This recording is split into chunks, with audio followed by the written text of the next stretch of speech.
we're being recorded, so. Okay, we're going to go ahead and call today, Tuesday, May 5th, City Council meeting to order. If you all stand and please say the pledge with me. I pledge allegiance to the flag of the United States of America, and to the republic for which it stands, one nation, under God, indivisible, with liberty and justice for all.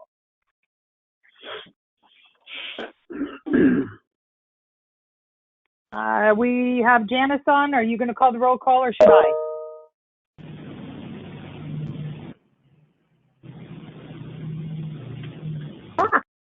Go ahead, Diane. If you don't mind. That's fine. I can. That's fine. Okay. We have Councilmember Atlin. Here. Councilmember Epperson. Here. Councilmember Reed. Here. Councilmember Rhodes.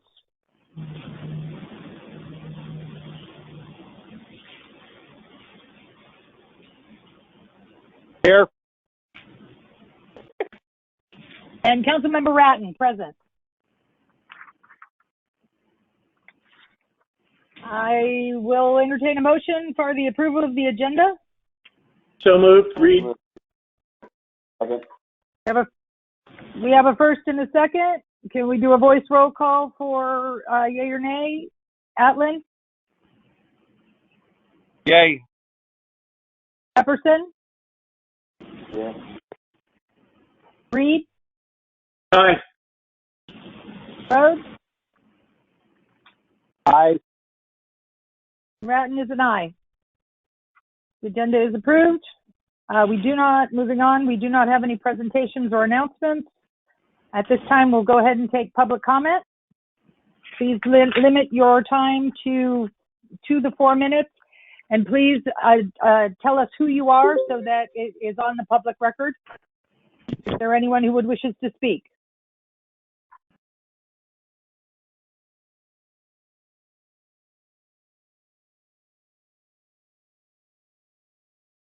Hearing none, I'm going to go ahead and close public comment and move on. We have the consent calendar, number G. The consent calendar indicates that there is none. However, that is a typo. We do, in fact, have 2 items under the consent calendar.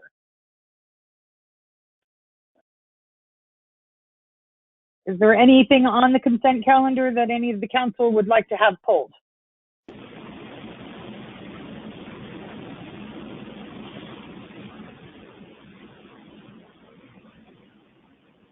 Reed moves that we accept the consent calendar as is.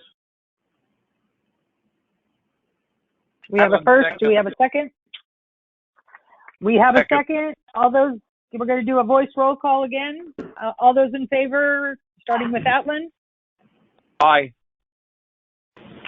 Epperson? Aye. Reed? Aye. Rhodes?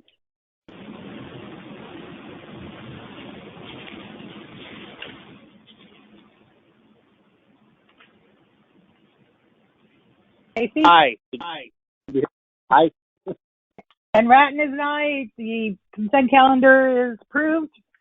Moving on, we have no public hearings, and moving to our regular agenda. We have item number 3, COVID-19 fiscal impact on California city, states, and federal assistance needed.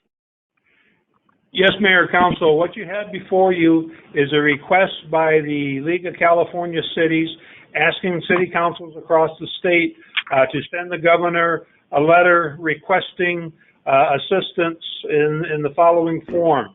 The establishment of at least a $7 billion city revenue stabilization fund for direct aid to all cities to address the general revenue shortfall over the next 2 fiscal years. 2, allocate a share of the state's $8.4 billion in CARE Act funding for cities with populations under 500,000 to support COVID-19 expenses. And finally, to create a COVID-19 financing vehicle that all cities can access to support immediate cash flow needs. One of the things that we're finding in terms of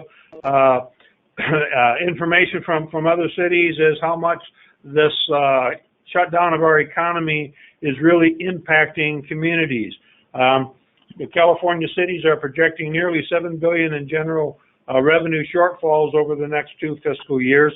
90% of the cities project that those shortfalls will impact core services like police, fire, emergency management, planning, housing, and there is discussion of layoffs and furloughs, which will further impact core services to the residents. As alluded to, the state of California is receiving $8.4 billion in federal CARES Act funding. However, the communities that are under 500,000 have basically been left out of the funding stream. And we desperately need to correct that action and let the governor know that small communities need assistance too. What you have before you is a draft letter. That's basically the format that the League of California Cities put forth. I added a little bit of information and put it under Diane Ratton, mayor's signature. Should council approve the request to send the letter?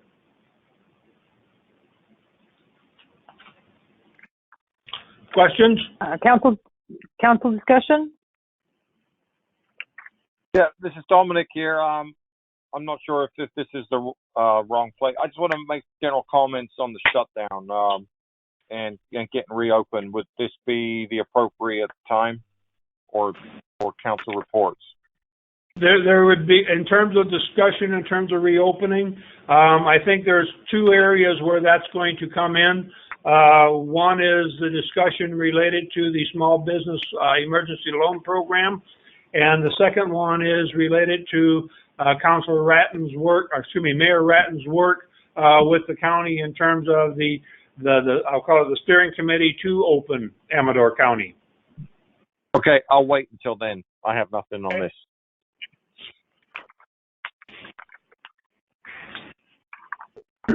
This is Reed. I'll just say that I'm happy to see that because I was concerned about that all the big cities are going to get the lion's share of the funds. So this is needed.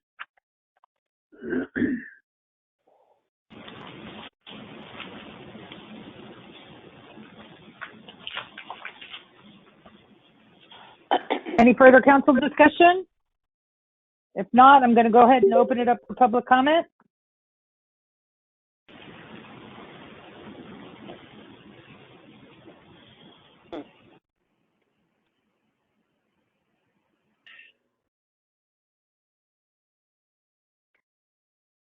Hearing no public comment, I'm going to go ahead and close public comment and move forward. I have no issue at all with this letter. I think it's absolutely necessary. I do believe that the larger cities are swallowing up the lion's share of funds, and smaller communities are going to be left out in the cold if we don't do something. I know that the League of California Cities is very much in tune with this and are working really hard on this piece of it. So do we need to have a motion to prove this, or is this something that we can go ahead and do? I would just make the motion to send the letter as presented. Okay. I'll second. Do I have a second? Okay, we'll go ahead and do the voice call. Atlin? Aye. Jefferson? Aye. Reed? Aye. Rhodes? Aye. Ratton is the aye. It's carried. Go ahead and send this out. I can come in and sign it if you'd like on Thursday. Okay. Appreciate it. Okay. And moving on. Now, item number 4, approval of city attorney's contract to include human resources functions. Yes, Madam Mayor, Council, what you have before you is a contract to extend the services of Prentice Long for city attorney services. The contract agreement is again for a retainer fee of $7,000 a month. As you recall, the city of Ione went out for an RFP in 2016 and awarded the attorney's contract to Prentice Long, formerly Prentice Epperson and Long. In January 2016, the retainer at the time was $6,000 and did not include some of the HR functions. And their contract did end in at the end of 2019. In this contract, the addition is adding some human resources function, and the contract also names Sophia Meyer as the city attorney, and Dave Prentice will act as the assistant city attorney. Performance evaluation for Prentice Long is on hold because of the social distancing order. So when hopefully that'll be lifted here at the end, at the May 15th. And then at the next council session, we'll be going into the performance evaluations. Staff is recommending that council approve the agreement as presented. Sophie, I believe you're on the line. Do you have anything to add?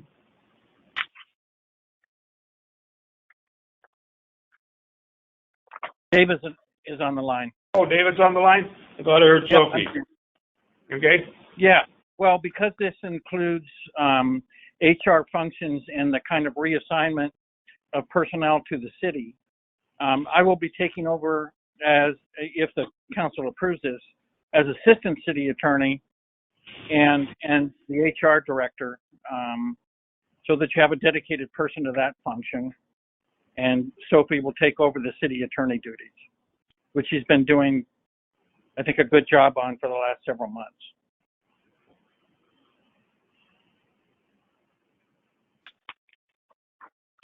Any council questions, comments?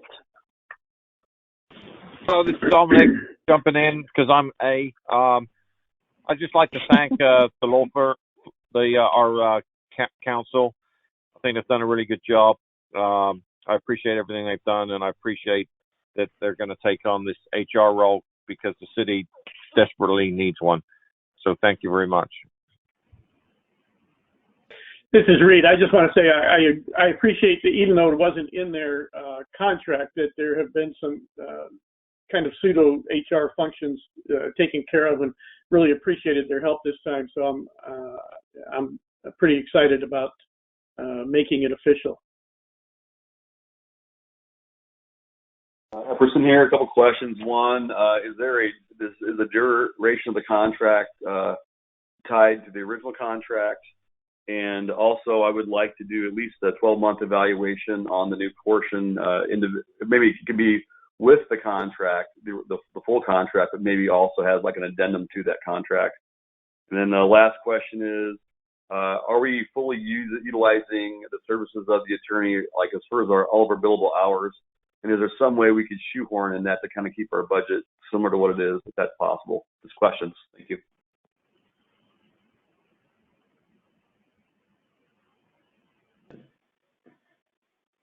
This is Rhodes. I agree with Dominic and Reed. I think it's a good idea, and they've done an excellent job doing workforce here in the city. So. This is Diane. Can I clarify, Dan, your question? Are you asking if they can do the HR function within the $6,000 retainer? Yeah, I was just curious if they're using up all their hours in the original contract, if there's room in there to add this piece in there.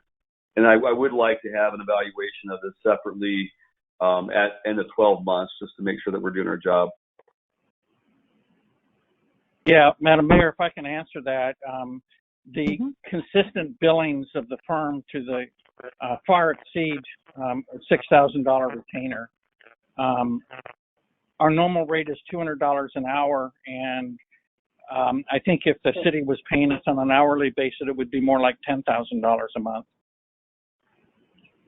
We're trying to keep the fees down. We understand that the city's going to go into financial issues here in the very near future, as all of our public agency clients are. That's really why I convinced my partnership to keep this as low as we possibly could, only adding in $1,000 for the HR time. So it'd be very hard to do it for any less. This is Rhodes. Go ahead. Yeah, Stacey Rhodes here. I agree. Dave's doing a good job trying to keep it down, because if we went out and hired a HR person, you'd be spending 4 times that much. I'm sure you all know. So I think he's doing a good job of keeping the numbers down. I would agree, Stacey. I mean, to get HR functions for $1,000 a month is it's bargain basement, and much appreciated, I might add. This is Reed. I also think that this is one of those situations where $1,000 a month could save us many thousands in the long run. This is John, and I also want counsel, especially those who, remember when I first started back in 2015, the attorney that we were using wasn't on a retainer. They were on an hourly basis. And the attorney's bills were just absolutely outrageous. I mean, we were talking a couple $100,000 a year and more. So again, I know 7,000 is a $1,000 step increase, but again, in terms of the time that we're using, I think we're getting a bargain here.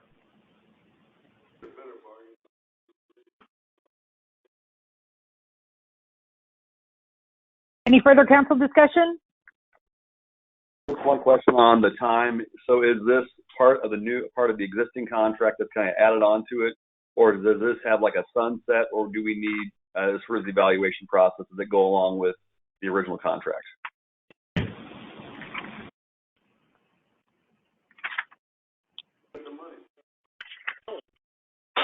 Yeah, well, I'm going to jump in here. This is Diane. I would say that since the original contract actually ended at the end of 2019, and we are on hold at this point, I'm going to make the assertion, and Dave, you can correct me, but this is going to be an add-on to the existing contract.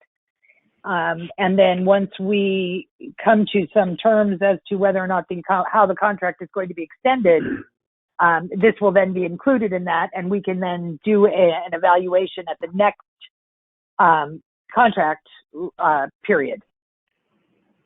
Yeah, that's correct. This is we used the original contract just to add these services and get them going, and clarify the personnel assignments.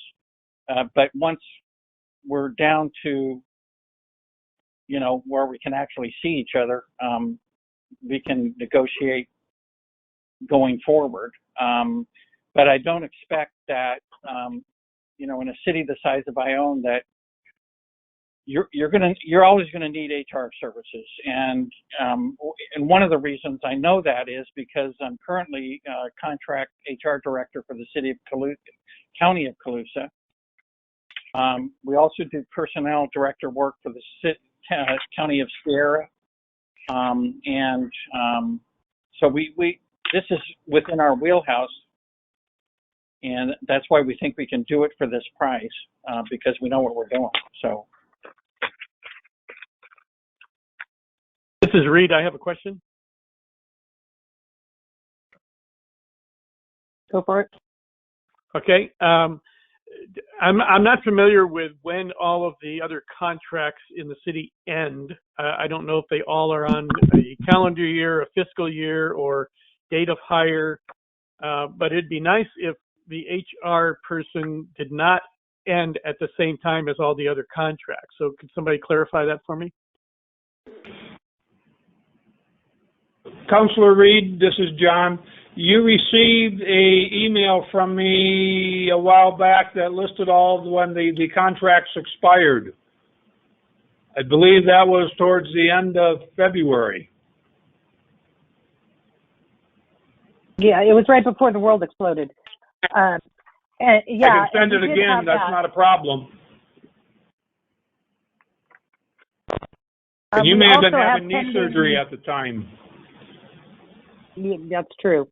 We also have Sounds like evaluations for all of the various vendors as well. So we were working on that again before, all of everything shut down. Once we are again able to have a closed session and actually sit in the same room with each other, we can revisit all of those contracts. That is on our list of agenda items for later. Yes. So the answer to my question is that they're all different. So we're not going to have the HR person's contract ending at the same time as everybody else's.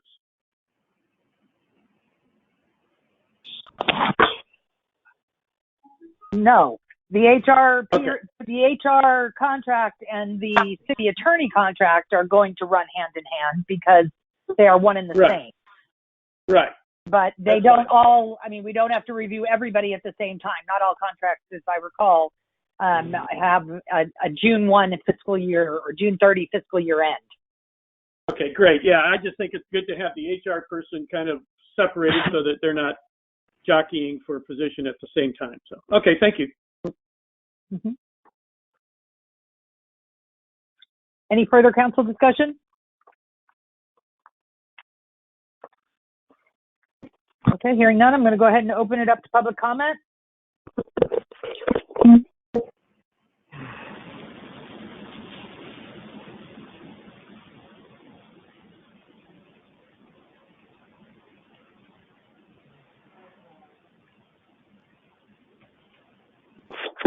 Okay, hearing no request for public comment, I'm going to go ahead and close public comment.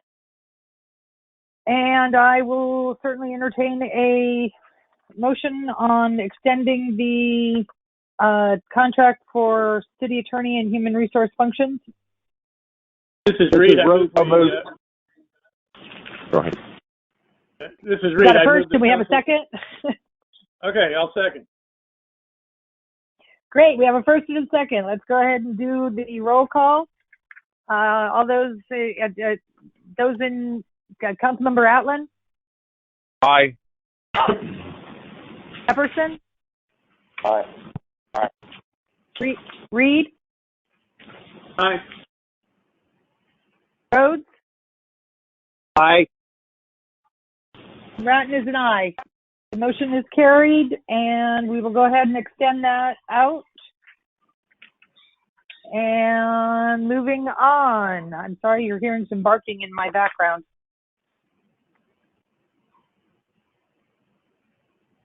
Number 5, use of CDBG funds for emergency small business loan program. Yes, Mayor, Council. Staff is asking that Council approve the creation of an emergency small business loan program and utilize CDGB, which is Community Development Block Grant Funds, once the approvals have been given by the state of California. The city of Ione is expecting to receive some $67,000 from the Community Development Block Grant, the non-entitlement cities portion, if the activities related to the discussion in the previous letter move forward and get approved. Staff is very confident that because of the concern for businesses, that will happen. It just may take a little bit of time. However, the city of Ione does have $96,745 already in a self-help housing budget, which is a community development block grant program. And as we are talking with other communities, as we are talking with the state, the block grant dollars can be utilized for emergency business loans. What we're talking about is in the form of forgivable loans. If you go to the last 2 pages of the staff report, there is the quick guide for CDGB eligible activities to support coronavirus and other infectious disease response, which then this was revised on April 6, 2020. And assistance to business, including special economic development assistance, the avoid job loss caused by business closures related to social distancing by providing short working capital, to assist to small business to enable retention of jobs held by low or moderate income persons. So again, as we start looking at this, I mean, our community, our businesses, the small businesses have taken a significant hit with the shelter-at-home order, and what we want to do is to be able to provide some sort of assistance to them. Don't want to create what I'm going to call a real cumbersome application process. If you go to page 2 of the staff report, staff is recommending that the city provide forgivable loans to approved eligible businesses in the amounts ranging between $5,000 and $10,000. Staff is recommending that eligible businesses meet the following criteria. They have a current Ione business license, they are locally owned and operated, they provide proof of employees, and the businesses is current on taxes owed to government entities. Self-employed individuals and consultants would not be eligible as per CDGB guidelines. The application process, again, will be looking relatively simple. It consists of a letter basically stating the business name, the address, the owner's name, contact phone number, number of employees, year in business, the amount of funds requested, and statements on how funds will be used to retain jobs. Loans may be forgiven if the business remains open and maintains the same level of employment for 1 year following the date of the loan. This program will be advertised once the CDGB coronavirus funds have been allocated and the California Department of Housing and Community Development approves has been received. Other communities are kind of talking about doing the same type of thing. If you saw the newspaper, the Ledger News, Plymouth is moving forward with the same concept. I know Sutter Creek is talking about doing a type of a fundraiser for businesses through the Amador Community Foundation. Staff is looking for direction from council related to the creation of the small business loan program. Hello, this is Dominic. I think it's a really good idea. I support it, and I think that we should do everything we can do to get our businesses open as soon as possible. We've stayed at 8 infections in Amador County for about 5 weeks.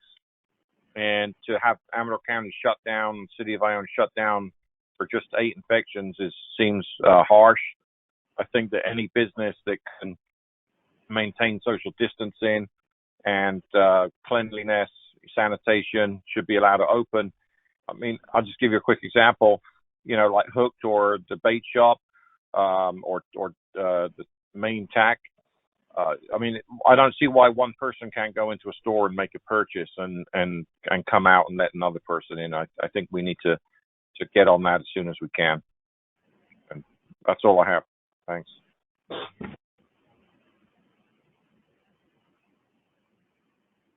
Any other council questions, discussion? This is Rhodes. Sure. I had one question. John mentioned that if a business gets some of this loan, they have to be in business for a year after. What happens if they go defunct after, let's say they get a loan and they go defunct after 6 months? What happens? Does the city eat the rest of it, or they just file for bankruptcy, or how's that work if they go out of business with this loan? Okay. Is my question. What we would try to do is to work out some sort of a payment plan whereby they cover the cost in terms of the loan. I want to be careful about being punitive and hard on this because, like I said, our small businesses have taken quite an economic hit. So again, I mean that's something I'm more than willing to get comments or an input from council in terms of what happens if it doesn't. Talking to some of the other communities, again, they're looking at kind of a soft approach too in the event that a business does fail. Again, they're going to try to get some sort of a payment plan, I would throw out at 0%, just to, to not add any more trouble to them. However, I will say, if it does go through some sort of a bankruptcy and we don't get paid back, I think that's part of the risk of loaning money to businesses. It's just, hopefully everybody survives, but I think there's the recognition that, something may not. Again, I guess that's kind of my thoughts on that. As I said, I'm open to any input you guys want to provide. That's a good answer, John. Thank you. Okay. Hey, John, this is the council person. Would these be one-time payments, or would they be paid out over the course of months, or do we know how that's going to be structured?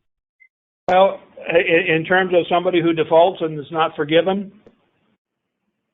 No, when it comes to actually dispersing the funds, will they be like applying in the rears, like if they've spent the money out and need help, they apply to get reimbursed, or would this be something that's like ongoing? Like I think this is one of those, if somebody was to apply and say, I'm getting ready to get geared up now that the county is open and I need $7,500. If the loan committee approves it, the check gets written for $7,500. Okay, that's fair. I mean, I think that might answer some of Councilman Rhodes' question there. If they're actually spending it, trying to stay in business, and they go out, I mean, as long as there's some level of accountability there. I mean, these are huge volumes of money, so yeah, that's good. Thank you. Okay. This is Reed here. Is this money intended specifically for the payment of employee salaries, or is it a wider net than that? I view it as a wider net than that, because again, the goal, as I read this, is to retain the employees. So if a business needs to buy inventory, if they need to, again, catch up on some utility bills in order to keep going, I think that is a reasonable use of those funds to keep the employees. Right. I guess my only concern is that, it says specifically that self-employed individuals would not be eligible. So I'm just concerned that we don't give out money to somebody who's not hiring back employees. So. And that's part of the application in terms of the numbers of employees that they had, because again, that's what we kind of want to hold them to in terms of they're going to try to retain all those employees. Okay.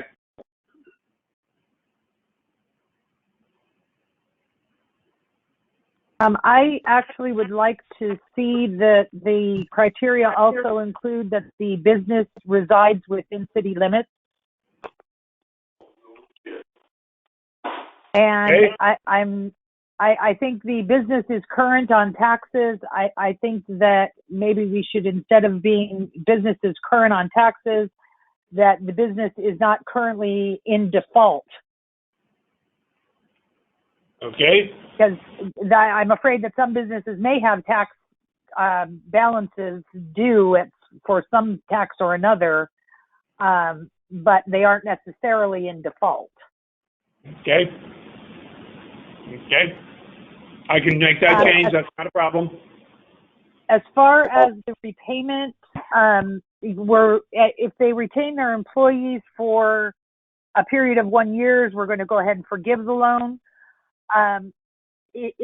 Would it be at all advantageous to make this a 6-month, 12-month plan where we'll forgive half of it at 6 months and the other half at 12 months, so that if a business actually, if it does go out of business, they're not necessarily on the hook for the whole amount, if they manage to remain in business for 6 months? That's the direction I'm looking for council. If that's how council wants to move forward, we'll certainly incorporate that. Any council discussion on that? Well, this is Reed. I don't have a problem with that.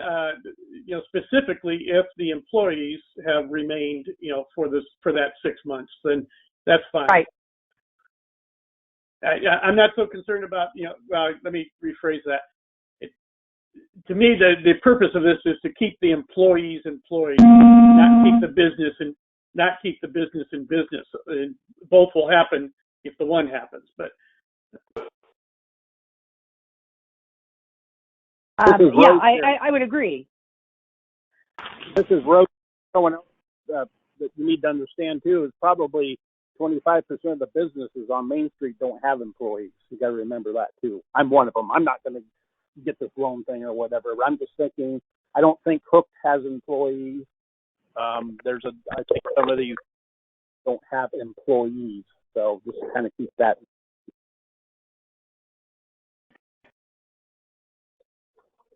Yeah, I was going to say too, I wouldn't just say employee because that might be pointing to a specific person, but more like the position itself because that represents a body. But if somebody leaves for some other reason, I don't think you can hold them to the same level as saying, well, the person's not there. Oh, right. Sure. Yeah, the position is still open. Yeah. I think that the way it reads, it's the same level of employment for 1 year. It doesn't say that they maintain the same employees. It's the same level of employment. So if they got the loan and they had 3 employees, they are still at the end of the 1 year having 3 employees. Hello, this is Dominic here. Even I would put a percentage on the employees. First of all, if you're the business owner, you're also an employee. So, I mean, I think that these people that are owner operators shouldn't be excluded just because they don't have employees. The important thing is to keep the business going. The other thing is that, it might be slow for the next 6 months. And even the federal program has a percentage. I think it's, you got to keep, I think it's 80% of your employees because you might not be able to, let's say a restaurant that's now only allowed 6 foot spacing. He probably can't have as many people in there. He wouldn't need as many as employees. So I don't think it would be fair to penalize that person because, he's only half as big as he used to be and he's got half as many waitresses as he had. So I would definitely look at some kind of percentage or some extenuating circumstance whereby places that are downsized could, run on less employees without falling all of this loan. Okay. Then the one thing that I do need to point out in terms of being fair to the system too is again this is part of it is to enable retention of jobs held by low to moderate income people. So again, that's one of the reasons why we kind of focus on having a level of employment and not looking at the the individual business owner because again, I mean we do need to look at that low to moderate. Well, I think if you look at if they have a payroll, then you can look at their payroll. If the business owner is on the payroll, then they're considered an employee. So I think if you do it, I think Dominic's point of a percentage of payroll may be a means by which we can incorporate the business owner and their employees. Okay.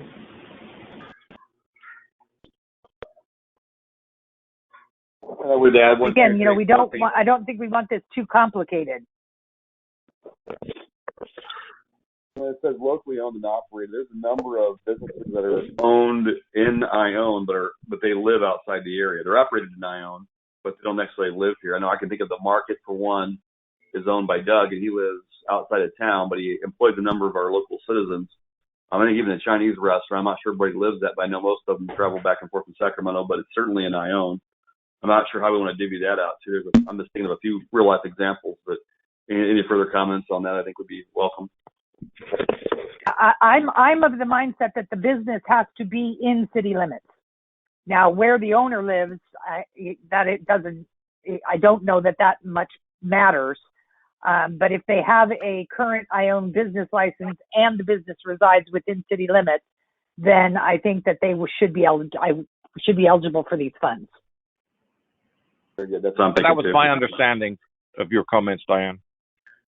I agree with the mayor. Yeah, I agree also, but what it says is be locally owned and operated, so we need to change that. Well, and again, I kind of use a broad definition of locally.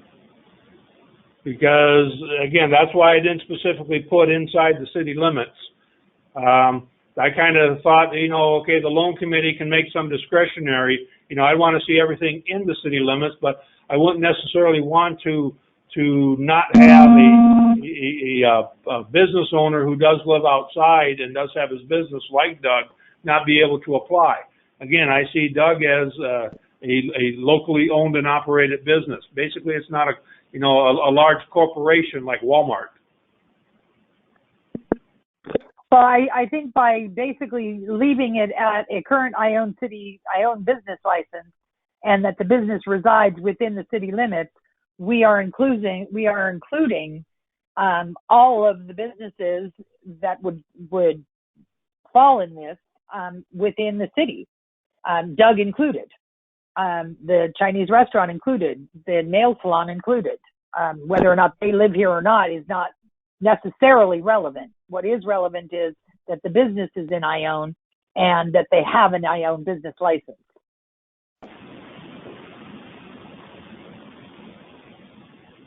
Is there, this is Reed again, is there any chance, John, that somebody in this situation is applying for similar funds from some other source that we wouldn't know about?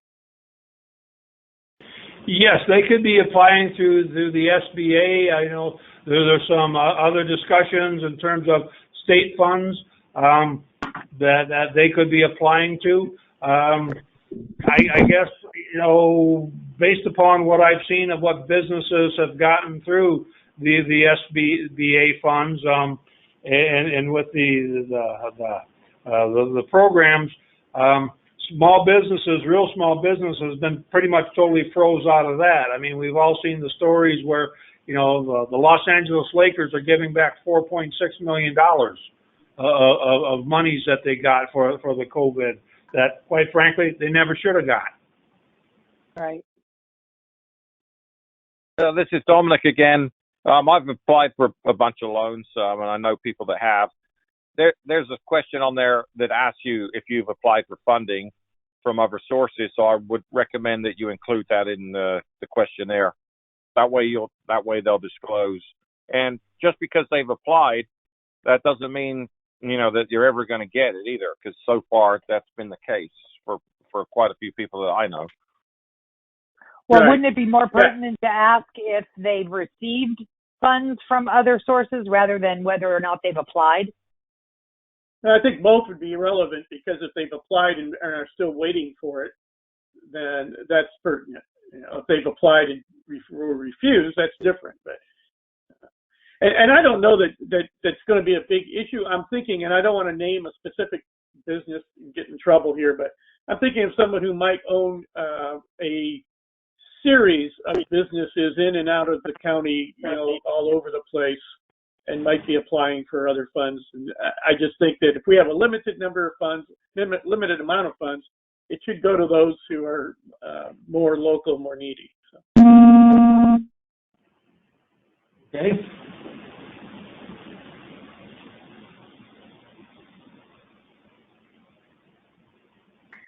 Okay, so do we have any further council discussion on this?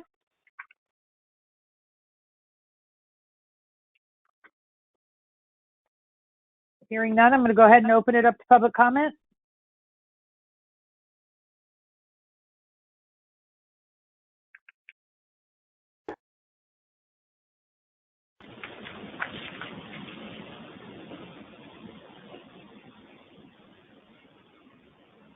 Hearing none, I'm going to go ahead and close public comment. And John, I think we've given you direction. Okay. Is there anything further you want from us? It looks like we're going to make some changes to the criteria.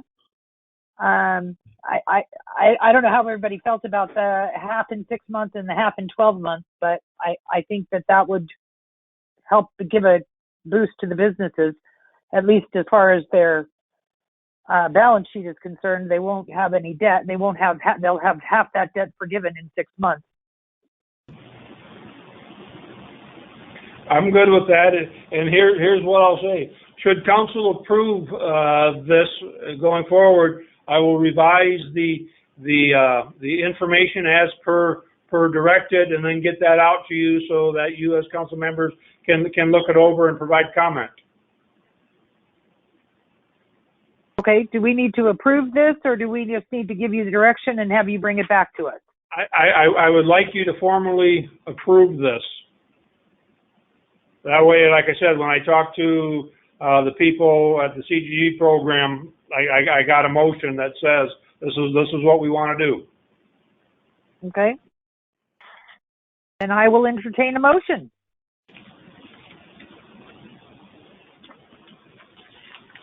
Did we take public comment yet, Mayor? Oh, I did not. I'm sorry. Oh, yes, I did. Yes, you did. Yes, I did. This is Reed. I move that we approve the creation of an emergency small business loan program and utilize the CDBG funds from once they've been approved. Approval has been given by the state of California. Second. We have a first and a second. Let's do a voice roll. Councilmember Atlin.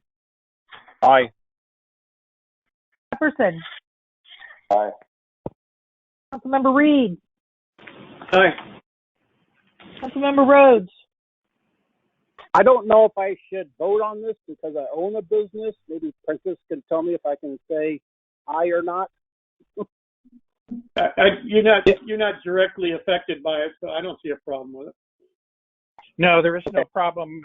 You're affected as every citizen. Okay, I'll say aye then. And Mayor Ratton says aye as well. The motion is carried. So go ahead and move forward with this, John. Okay, will do. Okay, moving on to city manager reports. No, we have the opening of Amador County. Oh, okay. I wasn't sure if that was going to come under council committee report. You want me to do this now? Oh, I thought we had an agendized. No, it's not agendized. It's not on the agenda. It's not. Okay, let me go to city manager reports then quickly. Got a number of things. Sewer statements will be going out this month. The volunteers picked them up this morning. There is an insert advertising for committee members for the Creek Committee. Councilor Rhodes, are the people that you talked to going to be submitting? I haven't seen anything. I don't know if Janice has seen anything. Could you repeat that question? No. Councilor Rhodes? Yes. This is Janice. I've had a couple of inquiries, but I haven't received anything in writing. Okay. The ad hoc loan committee met on Monday and approved a subordination agreement request for a home loan refinance. Applicant had a first-time home buyer's loan program with the city. This is the second one we've done, and I expect a few more to be coming here in the next month or so. The Regional Water Quality Board has extended the time frame to respond to the notice of violation. We're supposed to respond that's been extended to June 1st for the spill protection plan and June 15th for the other three plans that needed to be done. Grant timelines for the Caltrans Active Transportation Program, which is the program where we'd be looking at the safe routes to school, the sidewalk. That has been extended to July 15th, the application deadline for the quick build projects, and September 15th for all the others. The per capita grant program is still on hold in the California Parks Program Department. The SB2 grant, we're still waiting to hear something from the state. We should be getting our letter and contract sometime in the next couple weeks. Let's see. We need to, as we start getting open and being able to meet face-to-face, we need to set a goal-setting session for an upcoming Saturday. Hopefully I'm not being too optimistic and saying, you know, would the May 30th be a possibility, or would June 6th be a possibility for that goal-setting session? I think June 6th would probably be a better date. Okay. So I'll work on targeting that. The staff, we're still moving forward. We're doing some testing for the front office position. That'll take place later this week. And as we start getting geared for face-to-face meetings, we have a number of closed session items that will need to be focused on. Many of which have to do related to consultant evaluations. Also, we have some modifications to development agreement with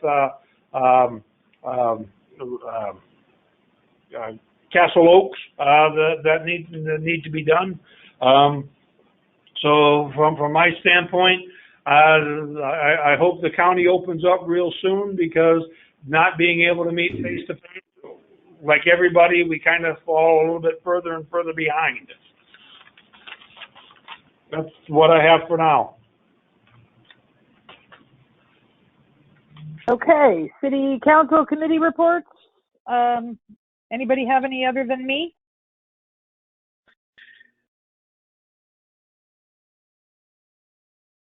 No, none for me. None for me. Yeah, I'm assuming None nobody for else me. has any. And None for Mark us. hasn't met, so okay. All right. Well, I've been put on the steering committee for the opening of the county, working with the health officers and other mayors in the county. We have put together, through the health director's efforts, 3 documents. One is a business checklist for opening. The other is a when you are allowed to open guide for businesses. And the third is planning principles for reopening Amador County. All 3 of these, and there's also been a multitude of signage created that will be available to businesses once we are allowed to reopen. I will say right now that there is an emergency Board of Supervisors meeting on Thursday at 1:00. Limited seating because of the social distancing requirements. So if you're going to attend, I would recommend getting there early. They're taking public comment on what these documents entail and where we are at and where we're going from here. The goal of the committee was to create a attestation plan that would be submitted to the governor's office and the state health department for approval of the county to take local control back on the reopening process. So these 3 documents are part and parcel of that goal.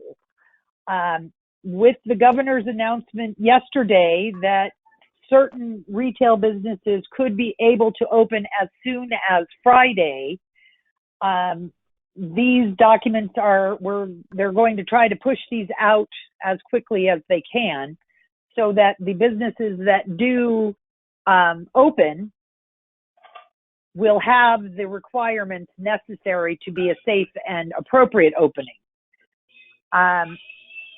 We are going to continue with our movement with the attestation plan and submitting that through the governor's office, so that we can take control of how and what is opened and when. It is right now, the only things that should be opening on Friday are those businesses that were listed and can offer curbside service. There is nothing in what the governor said at this point that says that they can open their doors and bring the public into their facilities. But, and again, he was not very clear on that when he made that announcement. So, it's rather a gray at this point for a lot of people. They heard opening and everybody is running to open their businesses. While there is not going to be any enforcement at this point, just as there'll be education, not enforcement, that's going to continue to be the mantra for the county.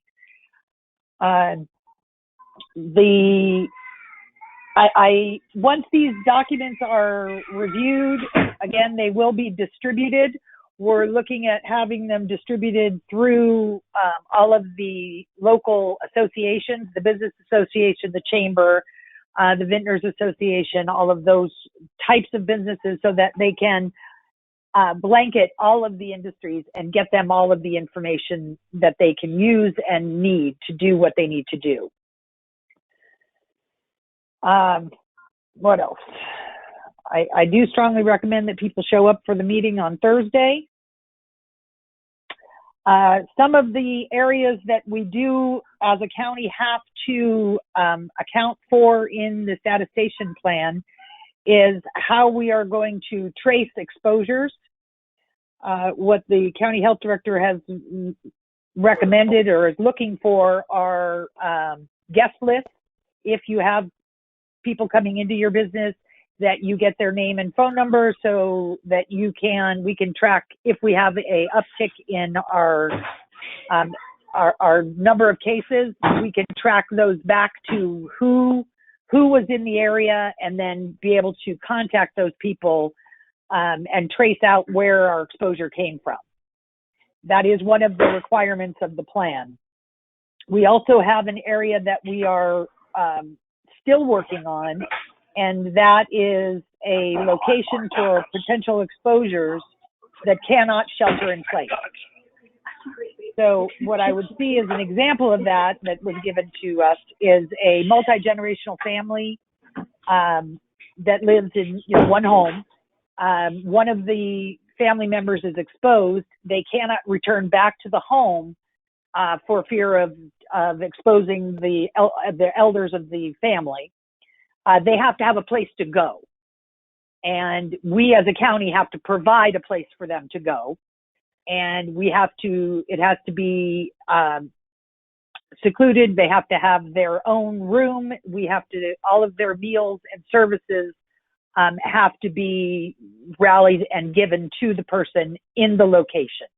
So that has been that's kind of a tough one for us. We don't have a lot of options with that as far, hotels are one option that we're looked at. Renting a home with multiple bedrooms was another option. We are also looking at potentially St. Salva's Mission, because it's not being currently used for anything. No camps are running or anything like that. So that is one piece that we need to get in place in order to submit the plan to the governor. And we also have to increase our testing. They want to see at least 1 to 2% of your population tested daily.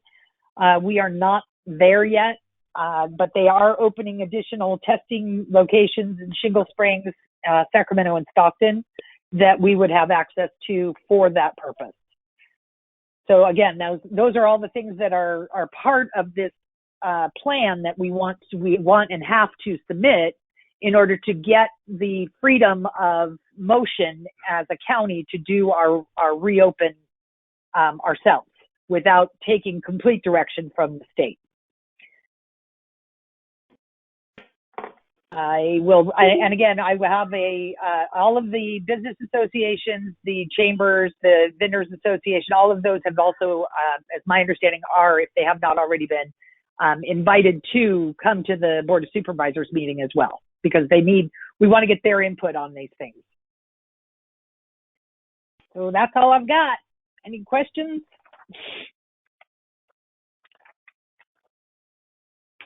Hi, this is Dominic. I got a couple of comments. I've got ACTC Thursday. I don't know if I can get to both meetings, but I mean, I think there's a lot of businesses that are basically inter-county. You know, where like say a shoe store or something like that, where they should immediately let people open if it's county to county.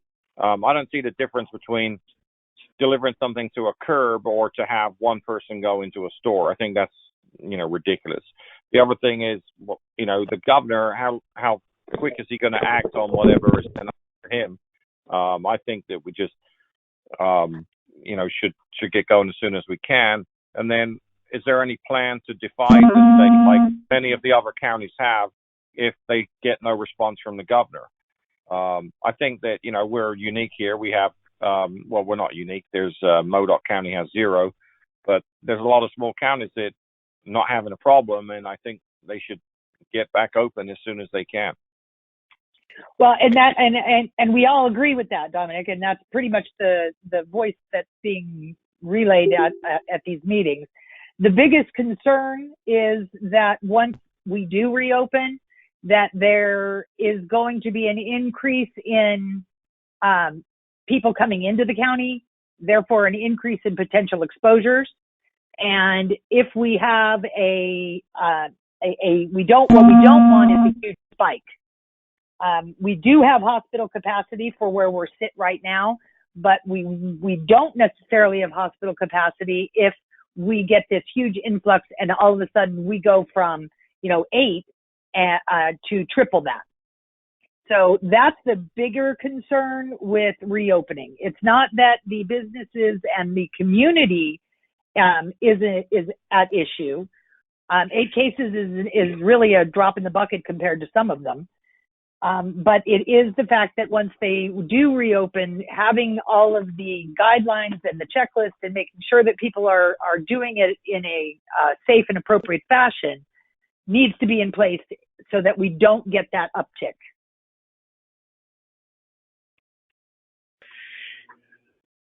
This is Reed. I just say that I'm really have been disappointed in the businesses that were not included in this phase 2. I think of right here in town, we have at least 3 barbershops, haircutters, maybe 4.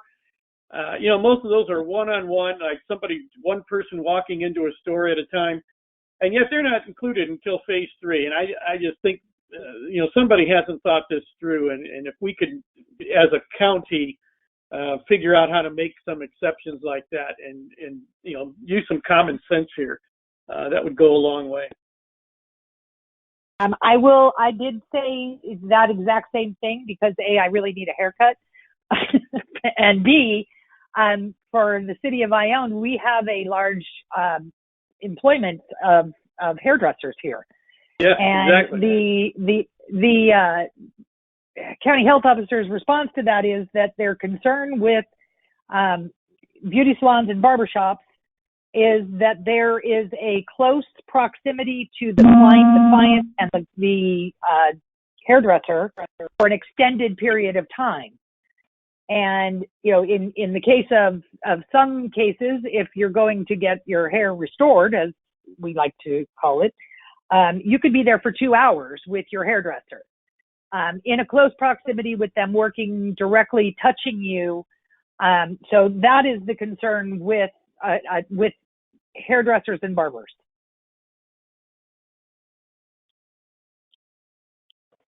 I'm inclined to agree with you. I think there can be a way to that it can work. And I think that will be one of the things that's going to come out at the Board of Supervisors meeting. I'm hoping that if you know some hairdressers, that you will tell them to please come to this meeting. I know I will be doing that, so that they can make it clear what they see as their ability to reopen and how they're going to do it. Because once we can do this as a county, once we pull back and we have local control over this, then it becomes our decision, ours being our county health officer's decision. And if we have plans in place that are good and solid, and what I'm gathering from her is she is all for opening businesses up as long as it's safe and it's appropriate. This is Dominic again. I got to disagree with that. If the hairdresser's wearing a mask, the client's wearing a mask, and the hairdresser is wearing gloves, I mean, I just think that minimizes the risk down to almost zero. I think it's just an overreach on the medical profession. There's just, I don't want to get into too much politics. But anyway. Well, I agree with you, Dominic. I agree with you. Okay. And I think that's, again, why I would like to see if hairdressers showing up at this board of supervisors meeting. So let me ask you a question, because you've been with the doctor. So have they done an experiment where they put two people in a room with masks and gloves on and left them in there for 2 hours and seen if there's been a contamination? I mean, I don't see any of this real life testing at all, so that they could. I know. This is coming. Yeah, what they're talking is coming directly out of the state. That's the state's. That's what they have. That's the reasoning that they have given it, and she is simply reiterating the state's position. But it's all hypothetical. They haven't done any testing whatsoever. So that's why I agree. Disagreement. So anyway, thank you. I'll say no more.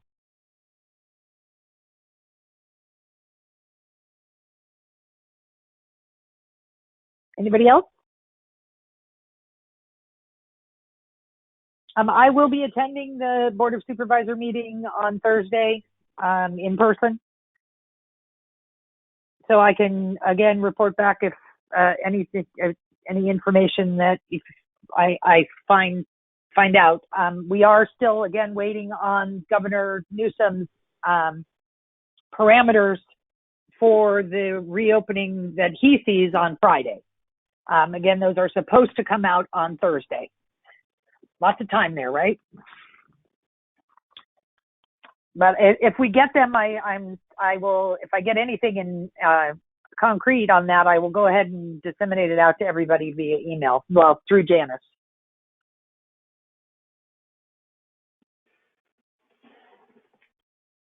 And that's all I have.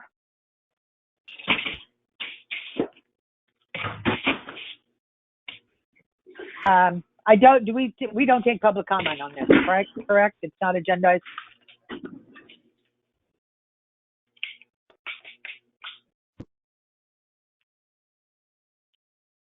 That's correct. I'm going to take that as information. Okay. I'm going to take that as a no. All right. So moving on. Any city council future agenda items? Yeah, this is go ahead, Dominic. I was just saying none for me. Go ahead. This is Rhodes. I would like to put something on the agenda for next time, and hopefully we can actually meet in person. But I want to bring up newly constructed new sewer lines. Some of them are having major issues, and I met with a resident that's having a horrible problem with this. It was installed wrong, and they're getting raw sewage from their neighbor's house put across their yard. And our answer to it is throwing lye on their front yard and tell them it's their problem, and it is not their problem. I'd like to bring it up next meeting if we. Okay. I didn't catch the very first part of that. I'm sorry, Stacy. You want to have the agenda item to be the sewer line? The newly constructed sewer lines that are being installed. Newly. Okay. I'm sorry. I didn't hear that. That's what I missed. Yeah. Newly constructed sewer lines being installed incorrectly. Okay. And is this in any particular location?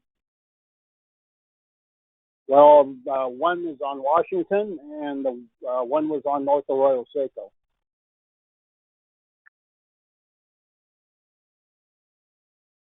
Okay. Okay. Got it. Anybody else? I'll bring up one more thing. I think you guys mentioned something about the creek committee thing, but also last meeting I thought I heard someone say that they are still pursuing talking to either Cal Fire and or Mule Creek about getting the vegetation out of the creek. I want to just kind of make sure that that's being followed up on.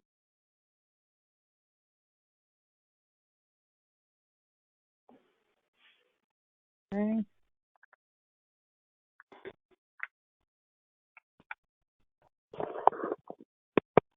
Anybody else? None for me.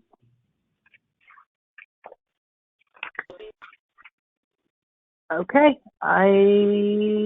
hearing none, then I will entertain a motion to adjourn. Moved. So moved. Okay, all those in favor? Aye. We are adjourned. Thank you.